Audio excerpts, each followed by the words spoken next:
Today we're going to be going over the most underrated players from the 1980s, and for this I chose Alex English. Two players I thought for this one were Alex English and Sidney Moncrief, but I chose Alex English because he doesn't get talked about as much as he deserves, and I personally believe he's a top 75 player, even though he was omitted from the top 75, NBA 75 last year. Alex English was born on January 5th, 1954.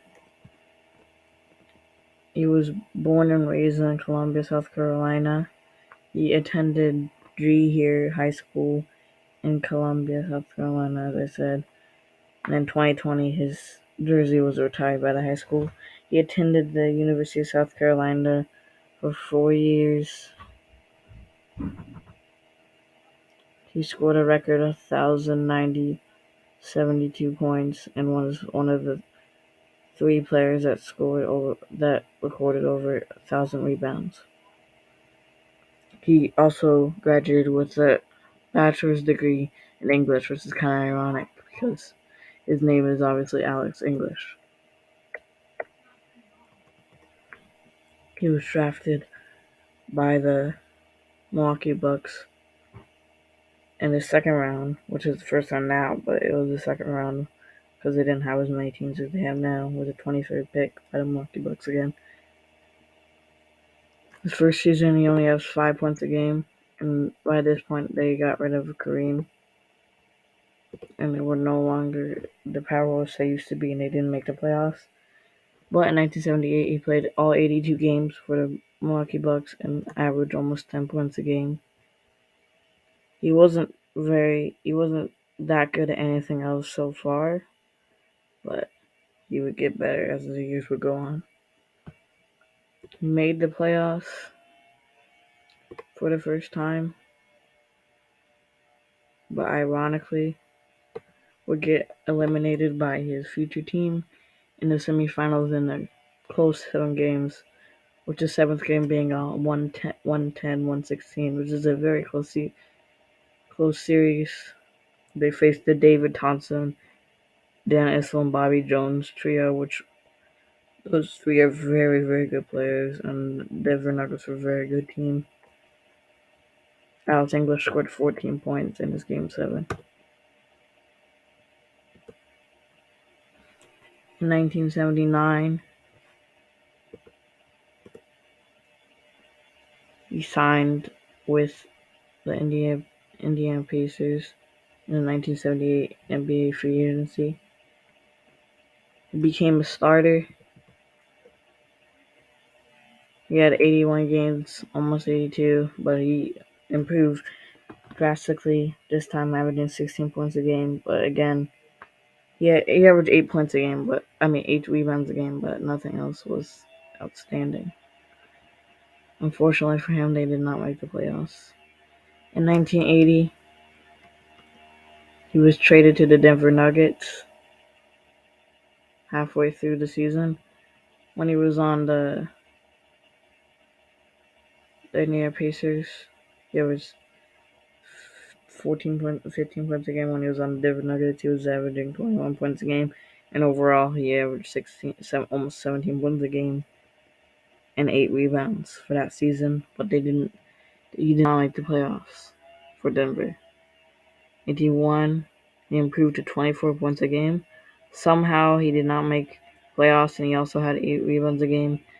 By the way, even when he was becoming a volume scorer, all through this, he was a very efficient scorer. Yeah, he had a 49% shooting average in 1981. But they did not make the playoffs, and he did not make the All-Star team. 1982 was the first time he was an All-Star. He averaged 25 points a game on 55% shooting, which is very, very good. He was a very efficient scorer. And he took a good amount of shots. He took almost 19 shots a game. So it wasn't like he really took any shots. He took a lot of shots, but was just a very efficient player. This is also the first He also averaged 7 rebounds, which wasn't as good as he did before, but it was still decent. In 1983, he led the NBA, averaged 28 points a game. He continued to improve. His efficiency went down as expected, but he still shot over 50%, which is crazy for someone that leads the league. For a small forward, I mean, that's not that crazy, but he still was a very good, efficient scorer for the amount. He was a volume scorer, even for a small forward. If you're a volume scorer, to score that efficiently is very impressive. So this will end up to be the only time he led the league in scoring. But even through this, he wasn't doing very well in the playoffs. 1982, he got eliminated in the first round by the Phoenix Suns. 2-1. It wasn't very close.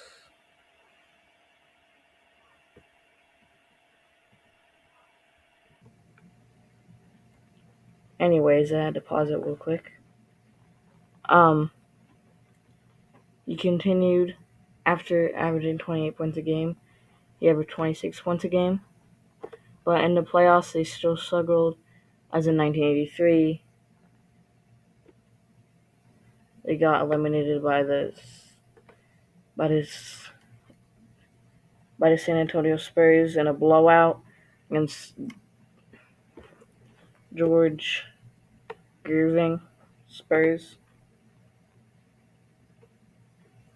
In 1984, despite averaging 26 points a game and still having very good efficiency with 53 points a game. 53 field goal percentage. Also in 1982 and 83, he was a on-base second team player. But in 1984, he wasn't one, even though he averaged 26 points a game. And back then, there was only 2 All-NBA teams, which limited his amount of All-NBA teams, which really hurt his top NBA 75 chances, because his resume doesn't look as good. In 1984, in the playoffs, he had one of his best playoffs, and up until that point, his best playoffs, he had 29 points a game. But he got eliminated by the Utah Jazz in a tough first round exit in 5 games. 1985 was his most successful season, not personally, as he averaged 28 points a game, which is still very good, but not his highest points per game. But the team around him, he was never a very good defender. Neither was his teammates like Kiki Vandeweghe. They were a very good offensive team, but they weren't good defensively, and some of their scores would be absolutely crazy. But they made it all the way to the conference finals and but lost to the Lakers in 5. And the last game was an absolute blowout. You didn't know it yet, but that would be the closest he came to winning a championship. 1986, he averages 30 points a game, which is his highest points per game. Again, very good team, but they lost to the Houston Rockets, which ended up beating the Lakers actually, with Hakeem Olajuwon being too much to handle and Ralph Sampson, as this team also beat the Lakers in 5 games. But sadly, Ralph Sampson ended up with his injury problems. That he never came to fruition. 1987, he still had a very good season, but at this point, he was no longer an All-NBA player. 1986 was his last time being an All-NBA player. Still, there's a very good 29 points per game somehow wasn't not good enough to get into the NBA team first or second. I shot 50% from the field again. After these two very, very good playoffs, he struggled and they got eliminated by the Lakers in the first round in a sweep. In two of the games, they lost by 30 points. Also in the playoffs, his averages started to decrease after averaging 30 points a game, 29, 30, and 27 for 3 seasons. His averages went down. And then the 3 games against the Lakers, he only averaged 19 points a game. 1988, he averaged 25 points a game. He was still an all-star, but no longer was an All-NBA player. He also shot under 50% for the first time since 1981, before he was even an all-star. At this point, you can see the decline. He still was a very durable player, which not a lot of people talk about. He played mostly 80 games. Even when he got old, he still played 80 games or close to that. Only his first season was the only season where he really didn't play that many games. He only played 60 games in his first season. That was just because he wasn't getting that much play time. Still was obviously a starter for all his games. He was still averaging 25 points a game. It's not like he was awful, but you could see that he was slowing down. In the playoffs, he averaged 24 points a game, but sadly, in the Western Conference semifinals, they got eliminated by the Dallas Mavericks. In 1989, he played 82 games, 26 points a game. Again, under 50%. This should become a trend. But he still played every single game and still was a very good volume scorer. He still made the playoffs, but this would be the last time he would be an all-star. They got eliminated by Phoenix in the first round in a sweep. It also was probably the last chance he had of winning a championship. In the playoffs, he averaged 26 points a game in his 3 games. In 1990, he was still with Denver.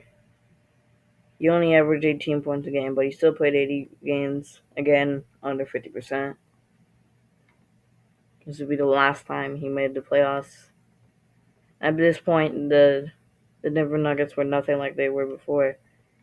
And in his last playoff game, they lost 131-120 in the first round of the 1990 NBA playoffs.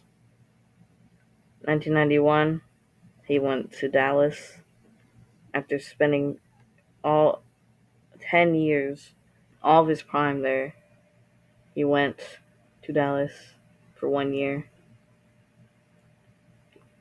For the first time since his second season, he did not average 10 points a game. He still played a lot of games, but he was coming off the bench for most of it, and he only had 26 starts, which, for whatever reason, starts to not come up in his first few seasons. So when they did, he became an all-star and was starting for all the games that he played most of the time. But his starts went down a lot. He did not make the playoffs and shot his worst percentage, 44%. Even though he still was a decent player, no one signed him for 1990 in the 1991 NBA free agency, so he went to Napoli in Italy. He retired after that. Became a coach. He was a first ever director of players programs for the National Basketball Players Association. He became a color analyst. He owned some Randy franchises. He also became as an actor. He lives in South Carolina now. He is still alive. Over his career, he averaged 21 points per game. A weird fact is that in the All-Star game, for whatever reason, he only averaged 9 points a game, which is crazy. But he was a 8-time All-Star, a scoring champ once, 3-time All-NBA, which could have been, had he had known, he probably would have been in the NBA 75. I personally have him in my top 75, but he was not in the official NBA 75. That's the story of Alex English. Hope you enjoyed the most underrated player from each decade. This was the 1980s. Peace out.